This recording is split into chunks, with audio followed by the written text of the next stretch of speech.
janjimu sungguh besar kau aku.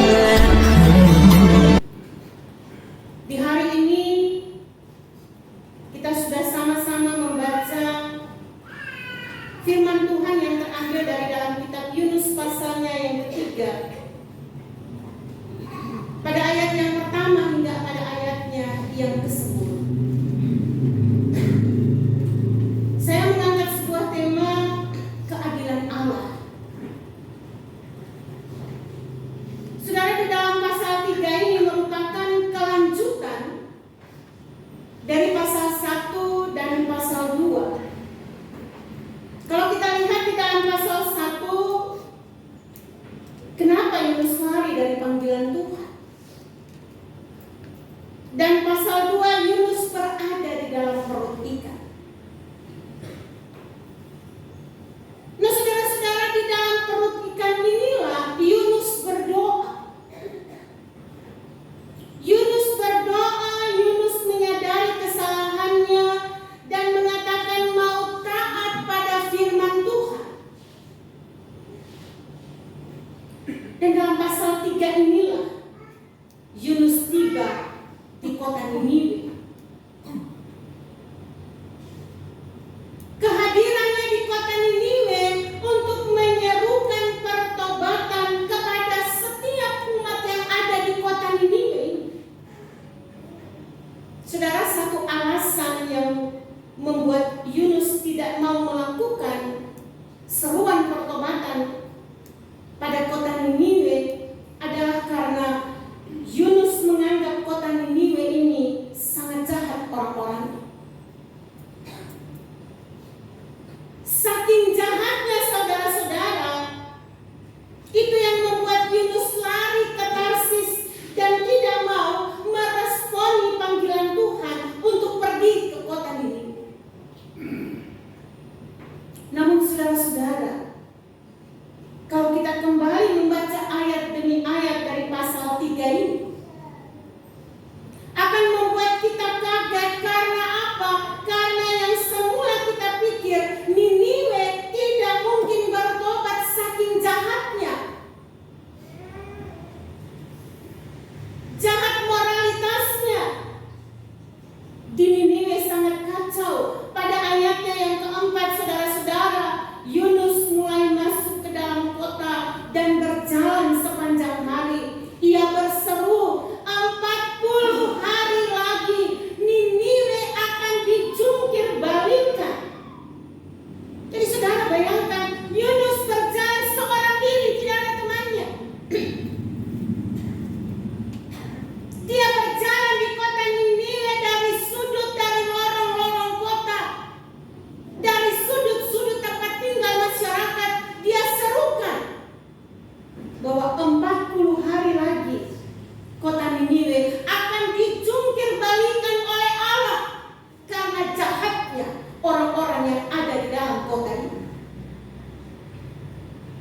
Saudara, seorang diri Yunus sampaikan berita ini kepada orang yang ada di kota Niniwe.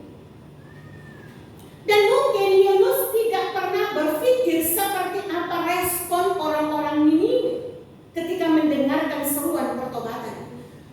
Yunus pasti akan berpikir bahwa paling mereka akan dengar saja karena mereka terkenal kepala batu, mereka terkenal jahatnya luar biasa, moralitasnya sudah rusak. Saudara, pada ayatnya yang kelima kita lihat, lalu orang Niniwe percaya kepada Allah. Mereka mengumumkan puasa dan semuanya, baik orang dewasa maupun anak-anak, mengenakan kain kafan. Saudara-saudara yang diberkati Tuhan, bayangkan hanya satu kalimat yang diserukan oleh Yunus membuat orang-orang di kota Niniwe langsung bertobat. Ini hal yang sangat luar biasa. Karena nabi-nabi yang lain mereka menyerukan, tetapi ada mujizat demi mujizat yang dilakukan, baru mereka percaya. Tapi ini lain, saudara, lain daripada yang lain.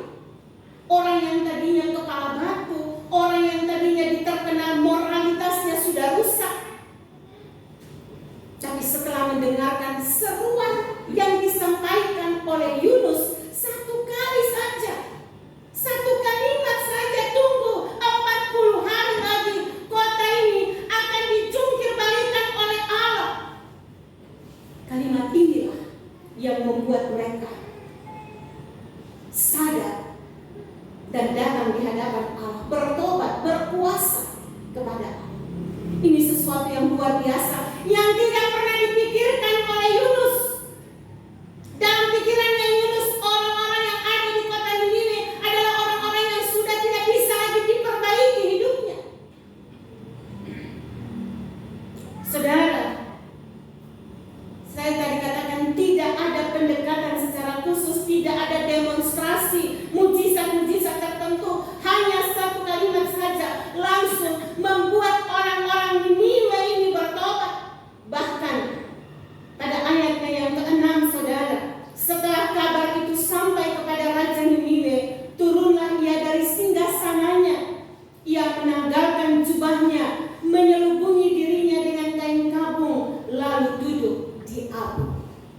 Sudah menjadi kebiasaan orang-orang kalau mengaku dosanya pada zaman dulu, mereka datang di hadapan Tuhan dengan kain kabung, mereka duduk meratap, mereka berpuasa, mengakui segala dosa dan pelanggaran mereka di hadapan Tuhan.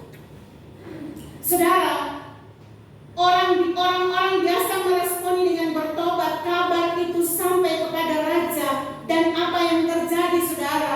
Raja pun bertobat juga. Bahkan dia serukan, begitu mudahnya mereka bertobat. Bayangkan, saudara, kota dan semua penduduknya, bahkan raja memberitakan perintah untuk perkabungan.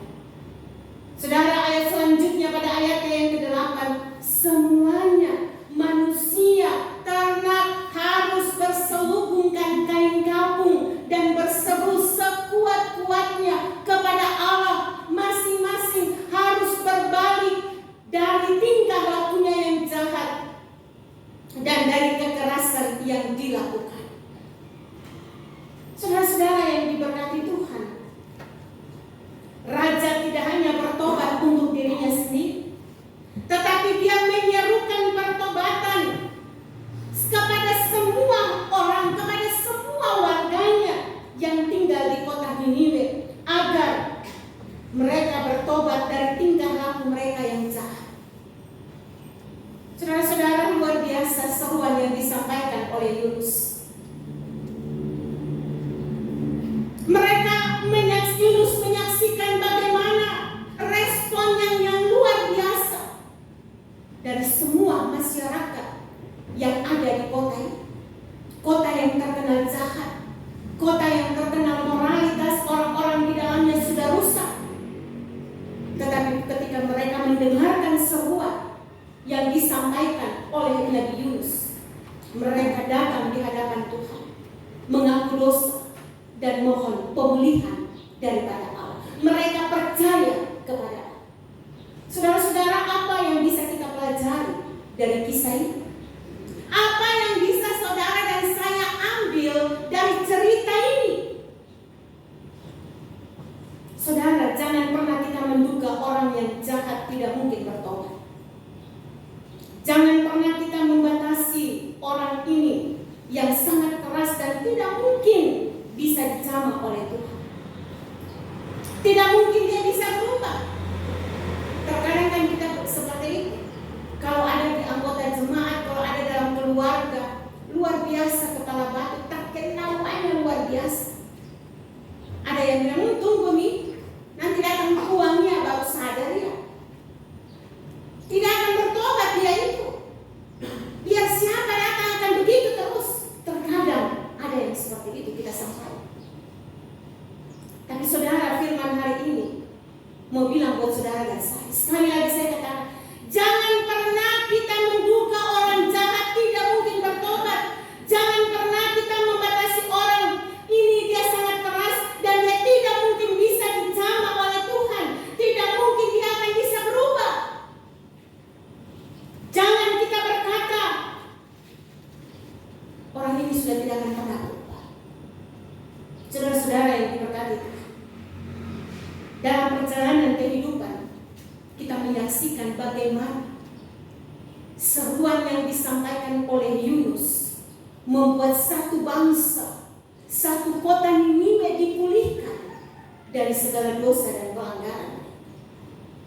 Semuanya akan jadi bagi saudara-saudara dan saya adalah ketika saudara dan saya datang di hadapan Tuhan.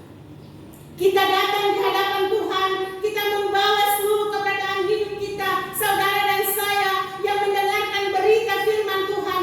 Kita membawa berita firman Tuhan ini kepada sesama-sesama kita yang mendengarkan firman kebenaran, firman Allah yang penuh kasih, sehingga mereka yang mendengarkan pada waktunya mereka boleh dipulihkan, mereka disadarkan. Justru kita harus percaya bahwa kalau Tuhan sudah menyuruh, kalau Tuhan sudah berfirman, semuanya akan jadi. Bagi saudara dan saya adalah sediakan diri kita untuk jadi alat Tuhan. Maukah saudara dan saya menjadi alat Tuhan untuk menyerukan berita kebenaran kepada orang lain, kepada sesama? Baik saudara dan saya mau menyerukan kebenaran firman Tuhan kepada orang lain supaya mereka bertobat dari segala dosa dan melanggar. Yunus ini kan awalnya dia nggak mau pergi karena dia sudah tahu kota Niniwe ini kota kafir, kota yang terkena jahatnya luar biasa orang-orang ada di dalamnya, sehingga dia ngapain saya di sana, buang-buang saja waktu. Tapi Tuhan suruh dia ke sana karena Tuhan mau pakai dia jadi berkat bagi kota ini. Dan itu terjadi. Ketika dia mengumumkan 40 hari lagi Allah akan jungkir balikan kota ini, akan hancurkan kota ini. Manusia yang ada di dalam, mereka mendengar dan mereka berkata. Saudara-saudara, sekali lagi saya katakan, kalau Tuhan memakai kita untuk menceritakan tentang kasih Tuhan, ceritakan saja kepada siapa saja. Bukan hal yang mustahil. Orang sekeras apapun bisa dijamah dan menjadi lembut hati. Orang sejahat apapun dia bisa meninggalkan perbuatannya yang jahat dan benar-benar dia bertobat. Jadi kenapa kita berlaku seperti Yunus? Mengkotak-kotakan orang di dalam dengan pikiran kita yang terbatas. Ini bisa bertobat, ini tidak bisa, ini tidak mungkin, dan itu tidak mungkin. Tetapi Yunus menyaksikan dengan mata kepalanya bahwa apa yang dia pikirkan itu tidak terjadi. Bahkan apa yang tidak pernah dia pikirkan terjadi bagi bangsa orang ini. Saudara-saudara, saudara yang saat ini kita lakukan adalah kalau Tuhan menjamah semua orang untuk kembali datang kepada Tuhan melalui saudara dan saya ketika kita menyerukan suara berita firman Tuhan. Maka mari saudara, mungkin di antara saudara saat ini, hari ini menggumuli seseorang, saudara yang hadir dalam kebaktian saat ini, mungkin sementara menggumuli pasanganmu yang bermasalah. Sementara engkau bergumul untuk anak-anakmu yang mungkin nakal. Sementara engkau bergumul untuk keluargamu yang diperhadapkan dengan begitu banyak persoalan masalah. Atau mungkin saudara yang sementara ini bergumul untuk sahabatmu yang diperhadapkan dengan berbagai macam persoalan. Orang-orang yang ada di sekeliling saudara. Saudara gumuli untuk dipulihkan.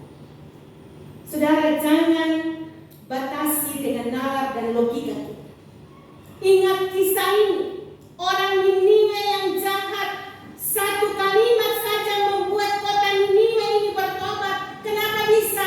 Karena bagi Tuhan tidak ada yang mustahil.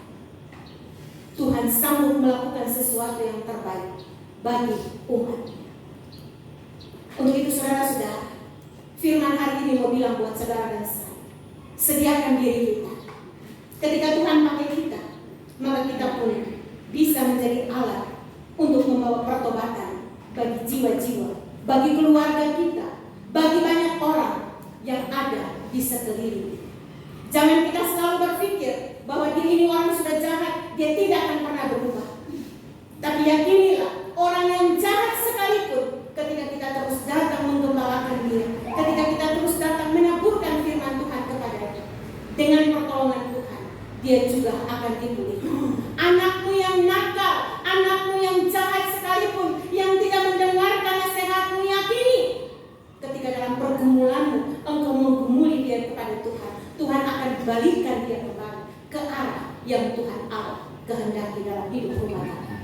Biar firman hari ini menguatkan iman saudara dan saya.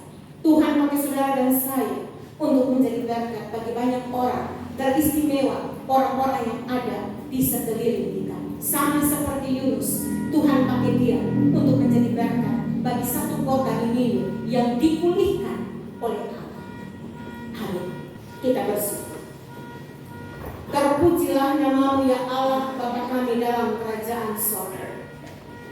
Atas kebenaran firman hari ini, kami sudah boleh mendengarkan firman, meteraikan dalam hati kami, sehingga firman ini menguatkan iman kami untuk terus meyakini bagi Tuhan tidak ada yang mustahil dalam perjalanan kehidupan kami. Tuhan mampu pulihkan kehidupan kami, sehingga melalui kehidupan dan sesama-sesama kami, namamu ya Allah dipuji, dipermuliakan. Di dalam nama Yesus kami sambut firman-Mu saat ini. Amin.